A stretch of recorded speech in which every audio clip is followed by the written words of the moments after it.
You're watching QTV with the news. My name is Diana Sumbwe. We take a look at stories making headlines. First Deputy Speaker of the National Assembly, Catherine Namugala, has reserved ruling on a point of order raised by Choma Member of Parliament Cornelius Mwetwa, accusing Minister of Housing and Infrastructure Development Ronald Chitotela of threatening his life. The Human Rights Commission has welcomed the sentencing of a police officer to 20 years imprisonment for causing grievous bodily harm to a suspect. And Gears Initiative Executive Director McDonald Chipenzi has called for a lifestyle audit for government leaders. And now the news in detail. First Deputy Speaker of the National Assembly, Catherine Namugala, has reserved ruling on a point of order raised by UPND Choma Central Member of Parliament Cornelius Mwetwa on whether Housing and Infrastructure Development Minister Ronald Chitotela was in order to continue threatening his life. Rising on a point of order, Mr. Mwetwa said he fears for his life and his family after receiving continuous death threats from Mr. Chitotela over the manner he conducts his debates in the House. Mr. Mwetwa has disclosed that he has been approached on 2 occasions by Mr. Chitotela, warning him that he is risking his life over the manner he conducts his debates, especially the last 2 debates he contributed to the House. He says in his threats, Mr. Chitotela warned him to be careful with what he says during his debates and contributions while on the floor of the House, as the country has well-paid people trained to eliminate those appearing to be causing confusion and speaking against the government. Mr. Mwetwa says after ignoring the first threats and taking them as jokes, Mr. Chitotela went to other UPND members of Parliament, telling them that his debates are not good and that he had warned him about a wing tax to eliminate people, but that he, Mr. Mwetwa, is not heeding to the warning. And in her ruling, Ms. Namugala reserved ruling to allow for the investigation of the allegations by Mr. Mwetwa against Mr. Chitotela. At break time, the Minister of Infrastructure Development, I suspect it is because of my reference to a toll gate worth $4.3 million, met me at the lounge downstairs here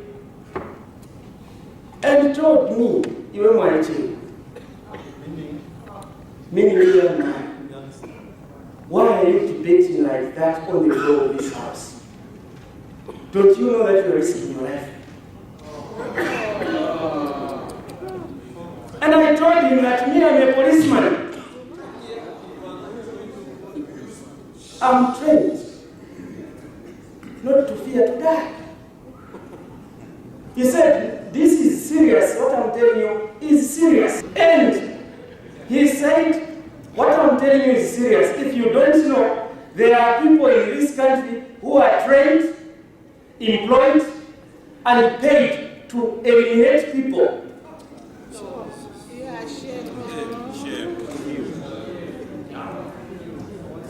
So this line of debate you are taking, you are risking your life. I took it as a joke, the way we joke, because me, I joke with many ministers and members because they are my personal friends who are in fear. So I took it that way. Now, yesterday, after my debate on religious affairs, my elder brother went to other UPND members of Parliament, indicating to say Mwetwa's debates are not good debates. I did confront him to warn him that in this country there is a wing trained to eliminate people, that wing of government which President Rupia Banda didn't use and President Michael Sata didn't use, but that wing is there to eliminate people. And for those who are passing comments that are necessary, I'm talking about life here. Mr. Mwetwa is stood on the point of order. This will be the first and the last for today. It's reserved. So obviously, The Human Rights Commission has welcomed the conviction and subsequent sentencing of a police officer to 20 years imprisonment with hard labor by the Kitwe High Court for causing grievous bodily harm to a suspect. Commission Principal Information Officer Simon Mulumbi says the Commission is encouraged by the sentence of 20 years handed down to the police officer, as it will serve as a deterrent to other law enforcement officers who habitually engage in cruel, inhuman and degrading treatment, including torture of individuals who are suspected of committing criminal offences. Mr. Mulumbi has urged the courts to continue meting out sentences befitting the seriousness of the acts of brutality against members of the public suspected of having committed offences by law enforcement officers. He is concerned that the Commission continues to receive cases of police brutality, inhuman and degrading treatment of suspects, including torture, and wishes to reiterate its deepest concern that there seems to be no end to such despicable and dehumanizing acts, which sometimes begin at the point of arrest and continue during interrogations and detention at police stations and correctional facilities. Mr. Mulumbi says it is for this reason that the Commission will continue to engage the state to come up with a law that will criminalize torture in order to protect the inherent rights and dignity of individuals. He states that the Commission is hopeful that the adoption of the bill criminalizing torture in Zambia by Cabinet on 4th December 2017 will result in the enactment of the law that will give legal effect to the constitutional provision against torture, so that perpetrators can receive appropriate punishment and the victims of torture be afforded effective remedies through the courts of law. Governance, Elections, Advocacy and Research Services Gears Initiative Executive Director McDonald Chipenzi has called for a lifestyle audit for both government leaders and heads of parastatal companies. In an interview with QTV News, Mr. Chipenzi says the declaration of assets by aspiring political leaders during election nomination time has proved ineffective in addressing corruption involving political leaders and heads of parastatals. He says this is because even after the declarations are made, the process does not give investigative wings adequate time to establish whether the declaration resources represent what is obtaining on the ground or not. Mr. Chipenzi says in a country that is riddled with corruption like Zambia, a lifestyle audit is of great importance, as the general public will be able to know exactly what their elected leaders possess before they assume office and what they would have accumulated at the end of their tenure. He states that this should be done by independent institutions, adding that the lifestyle audit should be an annual activity. The declaration clause in the Zambian constitution compels aspiring political leaders to declare their assets, but Mr. Chipenzi says while this is an important activity, it is failing to attain its objectivity. In South Africa, I think the President of South Africa has even called for a lifestyle audit of all government officials, including himself. Here we have not been doing it well. We have what you call disclosure clauses. No one knows how much the Chief Justice has. And yet those are all individuals that are supposed to declare publicly what they had before, what they have now, and what they may have when they are finally out of the office. So we need to strengthen this. When it comes to elected leaders, for example, we always say they should show some kind of, they should disclose their assets. But imagine you are giving somebody at the nomination time. That's when people fill in their disclosure papers. They will tell you, no, I have only 2 houses. There's no time for the Chief Justice or those who are accepting those letters of declaration to investigate exactly whether what has been put on paper is what is obtaining on the ground. University of Zambia historian Professor Bizek Piri has advised policymakers in the country to reflect on the use of Chinese language as a mode of communication in some public places. Professor Piri has told QTV News that this is creating a problem and has implications which might not be seen now. He has noted that it has become a common trend in the country to find signposts written in the Chinese language when they can be translated in English, which is Zambia's official language. Professor Piri observes that the use of Chinese language as a mode of communication in some public places is alienating some sections of society. He has wondered why this has been allowed when not even local languages are officially used for communication. Professor Piri has reminded policymakers that language is a unifying factor, hence the choice of English in 1966 as an official language of communication to avoid divisions that would have arisen as a result of choosing one local language as an official language. In the coming in of the Chinese, everywhere you go, you are seeing Chinese posters and so on and so on and so forth. Now, at the end of the question that you ask, in a country which is clearly designated as a country where the English language is the official language, and then you allow a foreign language which very few people in this country can even converse in, can even read, it's all over the place. That creates a big problem. Because you are actually alienating the indigenous person to follow what is happening on the ground. Those can easily be translated in the language. Now you find that now, for example, I was listening that in the Times of Zambia is even publishing stories in the Chinese language. It's a language from China. How many Zambians can read those languages? Guided, although we are being told that they are not meant for the locals, but maybe for the person. But how many papers is the Times of Zambia able to sell on the basis of those articles in that language? Opposition Patriots for Economic Progress PEP President Short Tembo has given Zicta management a 14-day ultimatum to bring to book all criminals that have been defrauding unsuspecting members of the public through mobile money scams or resign on moral grounds. Mr. Tembo says the Zicta management should also tender an apology to the Zambian people for failing to do their jobs despite drawing heavy salaries funded by poor people's taxes. He says the Zambian people have a legitimate expectation that Zicta should properly discharge its mandate and protect the public from fraudsters that are using cell phones to defraud unsuspecting poor citizens through various mobile money scams. Mr. Tembo says it is shameful that a state institution like Zicta, with all the technology and resources supposedly at its disposal, can fail to apprehend criminals that are stealing from the unsuspecting members of the public through cell phones. As Patriots for Economic Progress, we are deeply saddened by the high number of our citizens who are being defrauded using various mobile money scams, where criminals are sending messages to these various citizens asking them to send money. Our disappointment is further increased by the fact that the Zambia Information and Communication Technology Authority, or ZICTA, has failed to bring to book these culprits, despite their cell phone numbers being well known.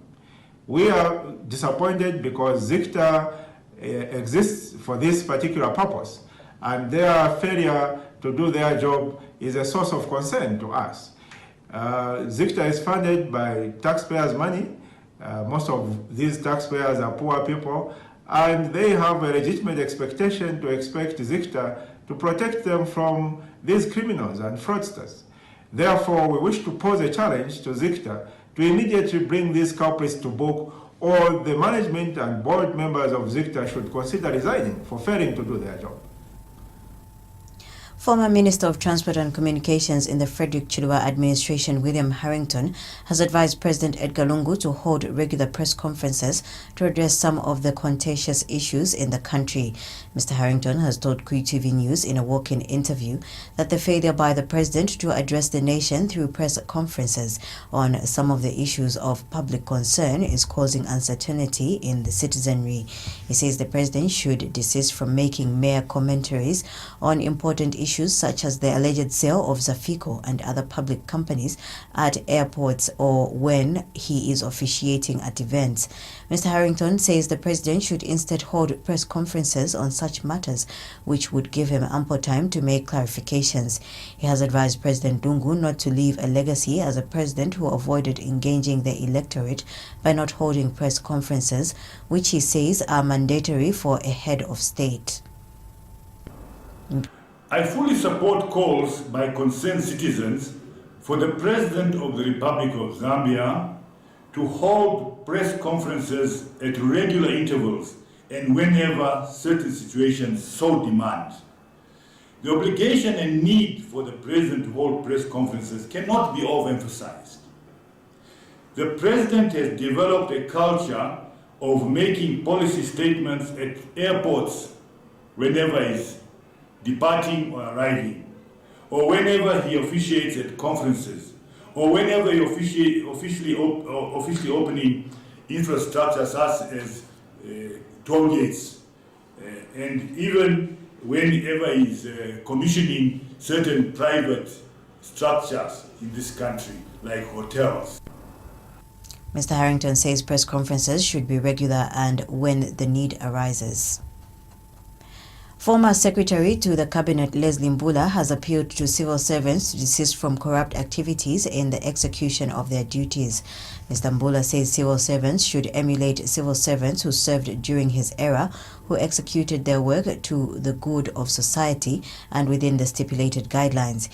He has reminded public service workers that all resources they have been entrusted with belong to the Zambian people. Mr. Mbula notes that while politicians that found him serving as a civil servant built mansions within a few months of assuming power, he was patient and only managed to build his first house after 5 years.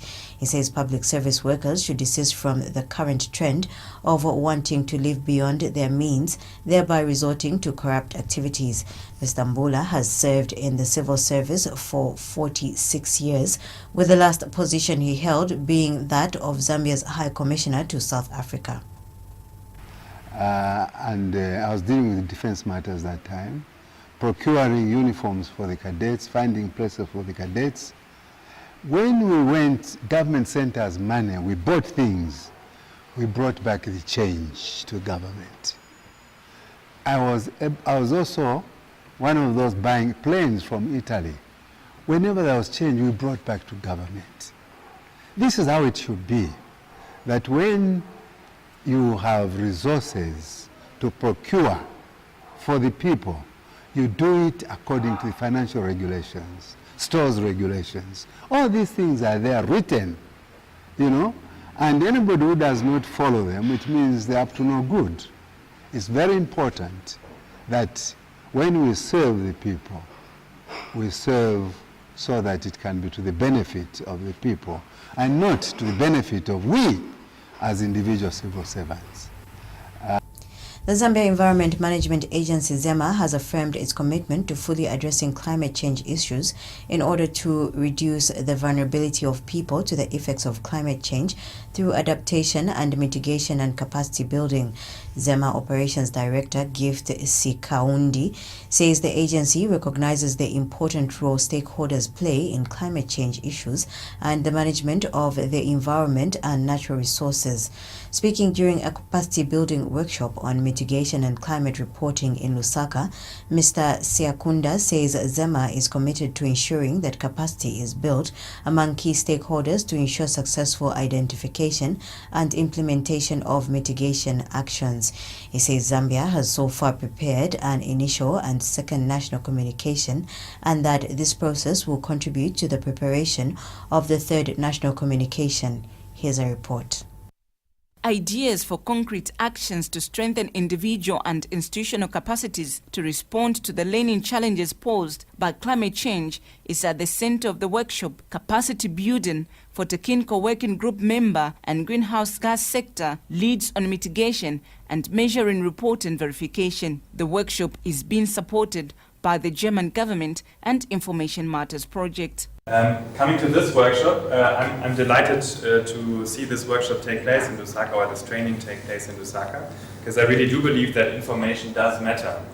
Like the project title very much says, information does matter, because you can't really manage what you don't know in a way. So information does matter in order to manage the implementation of the NDC in Zambia, in order for Zambia to contribute to the global climate agenda. Zambia Environment Management Agency shares Zambia's progress towards meeting obligations of reporting to the Conference of Parties regarding efforts in the implementation of Climate Change Convention. Additionally, I'm told that this meeting will explore the benefits and barriers of measuring the progress of individual mitigation actions, and develop recommendations for better integration of mitigation actions and national inventories in order to measure progress towards a nationally determined contribution which Zambia has submitted. It is therefore important for the technical group members on mitigation and sector leads on greenhouse gas inventories to understand the process so that they are able to suitably review the outputs of the consultants on mitigations, because we'll be required to review the outputs of the consultants, which will come in a little later. So we need to understand this process.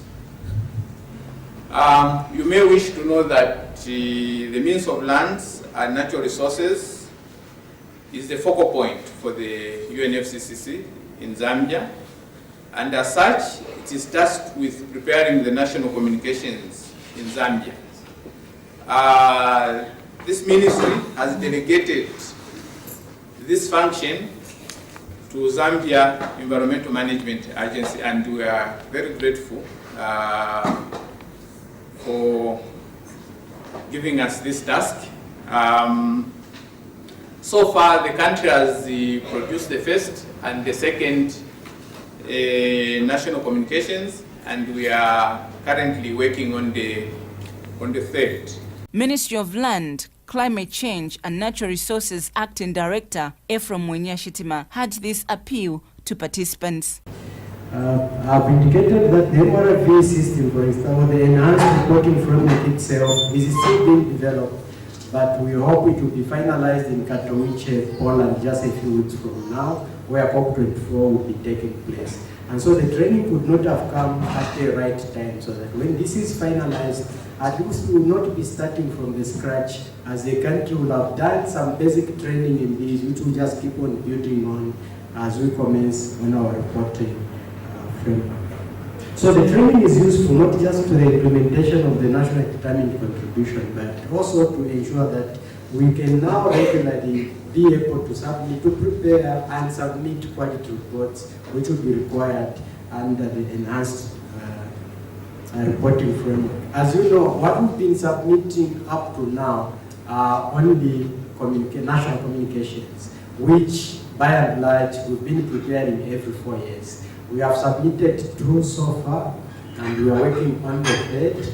But under this enhanced reporting framework, we'll be required to prepare mid-term reports. That's between the 4-year communication reports. We'll need to prepare what are referred to as biannual update reports. And so the requirement for data, the requirement for quality reports is becoming more pronounced. So it is the ministry's hope that participants will take advantage of this training and get equipped with the skills that are required. Catalina Tapu is from Information Matters Project, a capacity building for ambitious reporting, which helps its partner countries to improve their reporting under the United Nations Framework Convention on Climate Change.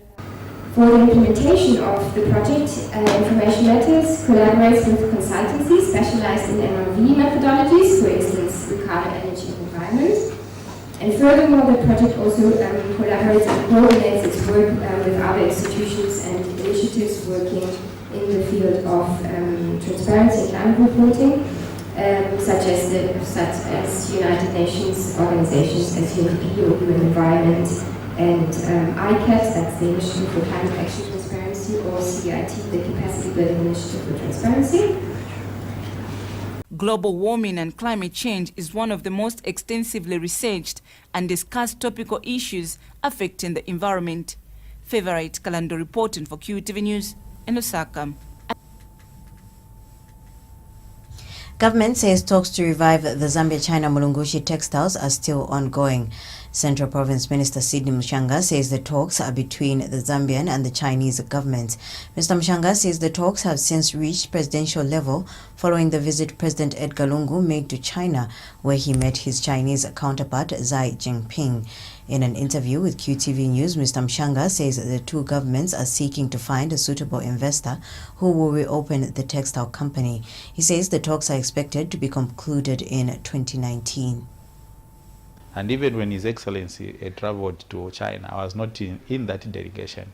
But as provincial administration, we have information that discussions were held at the level of presidents. The President of the Republic of Zambia, His Excellency Mr. Edgar Chagwa Lungu, and the President of the People's Republic of China. So I think you can see the importance that the two governments are attaching to the reoperationalizing of Mulungushi Textiles. Because once it is reoperationalized, employment will be created. Employment creation, it will lead into changing and transforming or improving people's life, especially the young people who will be lucky to get jobs from the same factory. So we are very much committed. We are very much determined as government that Zambia China Mulungushi Textiles, again, it is going to be operationalized. There are just a number of things that we are discussing, like in terms of shares. If you are aware, some time back it was, it should be, I think if I'm not mistaken, Zambian government had the 39 shares. Then the rest out of the 100, the rest were for the Chinese government. So we are still discussing that. And you may be aware also that the joint venture, the agreement was for 30 years, and that 30 years since elapsed, or since we can say the 30 years came to an end. So these are some of the things that we are looking into. And even Chief Shanjongo of Chavuma District says he has taken it upon himself to promote girl child education in his chiefdom. Chief Shanjongo says that the ratio of the girl child getting educated in his area is very low. He says this is coupled with the challenge of lack of available school accommodation for pupils that live far away from the schools. Speaking when Pastor and Mrs. Geoffrey Msonda of God's Divine Mission paid a courtesy call on him before commissioning a female school dormitory which they constructed for Sanjongo Primary School, Chief Sanjongo says this will help increase the number of girls getting educated in his chiefdom, as many will have accommodation with proper adult supervision. We have more in the following report. Teenage pregnancies has been a challenge in many parts of the country, and many girls have dropped out of school because of this. Sanjongo area of Chavuma district has not been spared by this vice. Chief Sanjongo of Sanjongo area in Chavuma district says there is need to promote girl child education in his chiefdom, as many girls have fallen out of school due to teenage pregnancies. And this is why it was a joyful day for the people of Sanjongo when Pastor and Mrs. Geoffrey Msonda donated a female dormitory at Sanjongo Secondary School in Chavuma. Let me now try to give a word of guidance to my people in this community or in the district at large, that this facility, this infrastructure, it is very genuine and it has got a very important purpose in terms of education. So I would rather encourage you people or students at this institution and all people gathering here, or maybe the people of this community, to make sure that they guard this facility very jealously. Donating the dormitory to Sanjongo Primary School was Pastor and Mrs. Msonda from Lusaka, who saw the challenges that the area was facing. Pastor Msonda had this to say. Our expectations, as my wife has indicated, obviously, is that there will be an improvement in terms of education. But I also want to speak on behalf of two young ladies who unfortunately could not make it. We have two daughters. One of them, I will use their first or their middle names. One of them is called Mwape. She's not here. That's the firstborn daughter. The other one is called Kamwengo. That is closer to the names here. She's got a name from this place. Sanjongo Primary School head teacher Grace Ndonyo explained the increase of girl children who were dropping out of school due to pregnancies and how such a gesture will help change the situation. Would come at a better time than this, when pregnancy cases and early marriages have become rampant among the school-going girl children. The benefits of this gesture cannot be overemphasized, as it will enable girl children to access quality education in line with the Sustainable Development Goals. Sombolilu, a grade 12 pupil at the school, thanked the Msonda family on behalf of the fellow pupils. Vote of thanks to Msonda family and partners for their valuable time and sacrifice they have rendered to this community. I must mention our deep sense of appreciation for the work. Also, I would like to extend a special thanks to our chiefs and the Indunas for their continuous support and inspiring leadership towards this project. It is evident that the fight against teenage pregnancies and child marriages cannot be done by government alone, but by every Zambian, and such gestures is one of them. Martha Katambi, reporting for QTV News in Chavuma District. The BIZED campaign has projected a drop in the price of soybeans in the country following the closure of Zamanita. BIZED founder Evans Ngoma says he foresees the price of soybeans falling during the 2019 crop marketing season. Mr. Ngoma says the void left by the closure of Zamanita will mean that demand for the beans will reduce, thereby forcing price to go down. In an interview with QTV News, Mr. Ngoma says his organization is therefore saddened by the closure of one of the country's soybeans crushers. He says this is why BIZED has taken it upon itself to call for a stakeholders meeting to discuss the illegal importation of cooking oil, which has been cited as one of the reasons Zamanita has been closed. It's a source of worry, but I think not every hope is lost. We are trying to engage the main stakeholders, the farmer group, the manufacturers, the processors of cooking oil themselves, a government that is through the Ministry of Commerce, Trade and Industry, and we're also trying to bring on board Zambia Revenue Authority, because they have been cited to say most of the reason why the crusher has been closed at Zamanita is because of the illegal importation of cooking oil, which is not making it business viable for locally produced cooking oil. So we will bring them on board and we'll sit on one round table. That is one facet of the BIZED campaign, stakeholder engagement.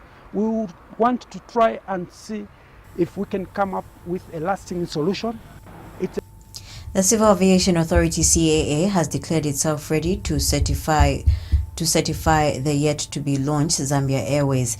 CAA Director General Gabriel Lesa says the process is issuing the new national airline with an Air Operator Certificate, AOC, and has since advanced. Mr. Lesa says the authority is all set to take the airline through the entire rigorous process of certification. In an interview with QTV News, Mr. Lesa says the CAA will follow the requirements of the International Civil Aviation Organization, ICAO, to the latter in certifying Zambia Airways. I know that that matter is advanced. It is with the relevant authorities. The only things we are doing as an authority is to ensure that the capacities and our capabilities as an authority to certify, give an AOC, an Air Operator Certification to the new airline, is well advanced. We are actually ready to take them through the rigorous process of the AOC certification, which is not simple. We are going to actually have to follow the requirements of ICAO to the letter. I know President Edgar Lungu is next week expected to officiate at the first ever Regional Africa Procurement and Enterprises Development Summit to be held in Lusaka under the theme Harnessing Procurement for Socio-Economic Development in Africa. Announcing the development during a press briefing, Zambia Institute of Purchasing and Supply Acting President Noel Sandikuya says the summit will combine both a policy-focused conference and a practical exhibition that will give local businesses access to top decision-makers from both public and private organizations. Mr. Sandikuya says the summit, which is expected to attract small, medium-sized enterprises, SMEs, and delegates from across the region, is being held in partnership with Absa Group as the main sponsors, Zambia Association of Manufacturers, Malawi Institute of Purchasing and Supply, Procurement Regulatory Authority of Zimbabwe, and South Africa's Smart Procurement and Commerce Edge. He says the summit will be held from 21st to 22nd November 2018 at Mulungushi International Conference Center. And you know, most cases when we hear of the Auditor General's report, these are issues that come out, and this also is going to help us to lessen such situations. We are going to be honored, or we are honored and blessed, because this summit is going to be graced by the Republican President of Zambia, Mr. Edgar Chagwa Lungu, and from Malawi and Zimbabwe are coming representatives, especially from Malawi. There will be a representative who will be representing the president of that country. So this is how big this summit is going to be, and it's a must-attend summit. So let's go out there and tell the people that it's a must-attend summit, because even the head of state is aware about it, government is aware about it, and they know the importance of this program. We are growing big. Absa Barclays have said, we will not leave you alone, and they've come on board. Who are the anchor sponsors? Speaking on behalf of Absa Group, Barclays Bank Head of Corporate and Corporate Relations, Mato Shimabale, says the bank has put in about 450 South African rands as sponsorship for the successful hosting of the summit. Mr. Shimabale says the contribution is a commitment by Barclays Bank towards supporting the development and growth of Zambia's SMEs. There's a place for the SME, and we believe that the Zambian businesses are growing, are holding their own. There are challenges that will always be faced by different businesses, but with institutions such as Barclays providing the support, we believe that the SMEs will continue to grow and to thrive. And pursuant to that, one of the other things that we've done to help the SME sector in Zambia to grow is to relax the lending proposition to the SMEs. So for instance, we've now made it easier for an SME to borrow from Barclays through initiatives such as previously we required collateral, we required audited accounts from the SMEs before we could actually lend to them. But we've relaxed all that and said that if, for example, an SME has got a contract with a big corporate, we are prepared to finance and lend to that SME. And SMEs also have challenges getting audited accounts, but we're helping them to overcome that hurdle and ensure that they're not stifled and prevented from getting loans just by those hurdles. And so that's those are the ways that we're working with the Zambian business community to ensure that our businesses grow and thrive. So for us, we're delighted to be involved in this summit, like I said, because it's bringing the big businesses and the small businesses together. And we can only wish the organizers well. Meanwhile, South Africa's Smart Procurement and Commerce Edge Chief Operations Officer Andrew Koetz is optimistic that the summit will encourage growth in local SMEs and help them compete favorably on the international market. We are really so delighted to have Absa Barclays on board, and in a few months, years time, maybe it's only Absa, and I think that we all have to get used to that in Africa. But they've played a pivotal role in sort of building this whole thing and making it a success, because access to capital is critical for small and medium enterprises. But also, it's just not access to capital, so it's not just giving money away, but it's also to all work together to make sure that the businesses that we develop and we support actually grow into significant business one day, so that they can become competitive with the best of the best.